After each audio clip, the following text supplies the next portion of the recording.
Hello everybody and welcome back to the Raccoon Hillbilly YouTube channel for a series here that we call America's Most Haunted, where we dive into the history and hauntings of the most haunted buildings in each of the 50 states.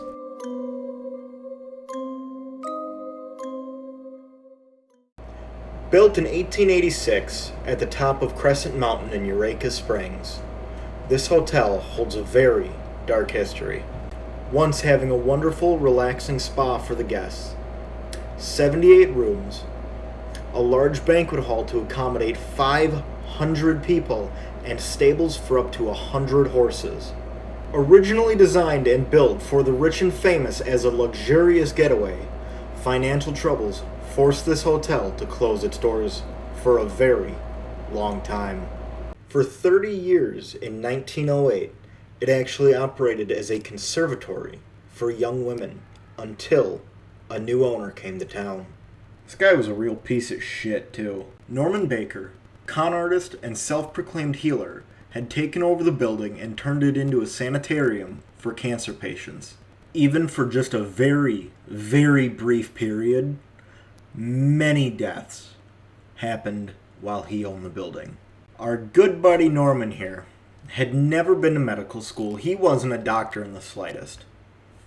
But for a lot of fucking money, he could cure your cancer with nothing but the mineral water from the fucking Ozarks. Now, thankfully, this cocksucker got caught and got sent to prison. But that also meant the building stood vacant until 1946. But enough about the history. Spooky time. Because I know that's what you weirdos are actually here for. Our first recorded death happened in 1885. A young stonemason, an Irish immigrant named Michael, had fallen through the roof straight into room 218 and died on impact. He's often seen as an apparition of a young man with red hair, kind of just ominously standing in the corner of the room or at the foot of the bed. And of course, since Michael's Irish, he likes to fuck with people. Turning lights on and off, turning the TV on and off while you're watching it, banging on walls. People have even seen hands coming out of the mirror to scare them. And a real common one that's also pretty sad is hearing a man screaming and then shortly followed by a loud crash. They also say that between 11 p.m.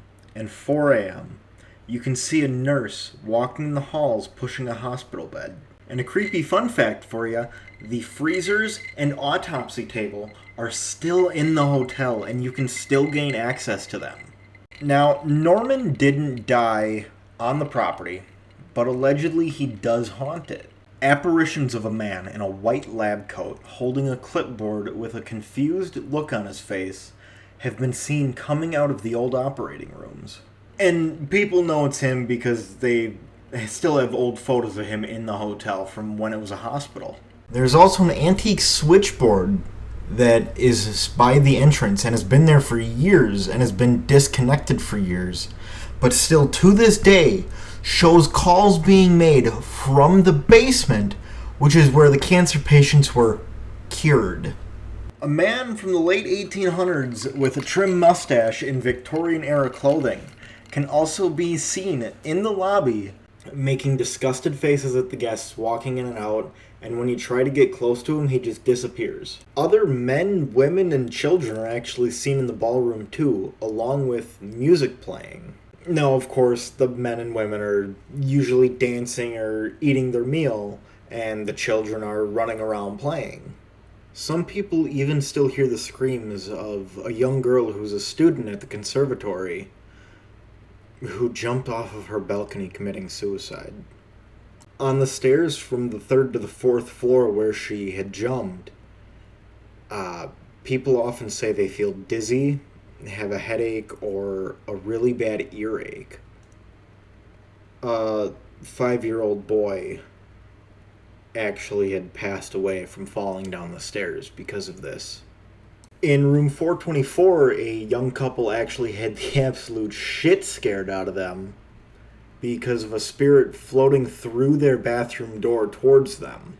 And in several hallways, a waiter can be seen carrying a tray of food, almost like room service. Nowadays, the hotel is owned by a woman named Elise, and it's a very popular wedding destination and one of the most popular hotels in all of the southern United States, boasting 72 rooms, 7 VIP suites, and 10 cottages at nearby Crescent Park.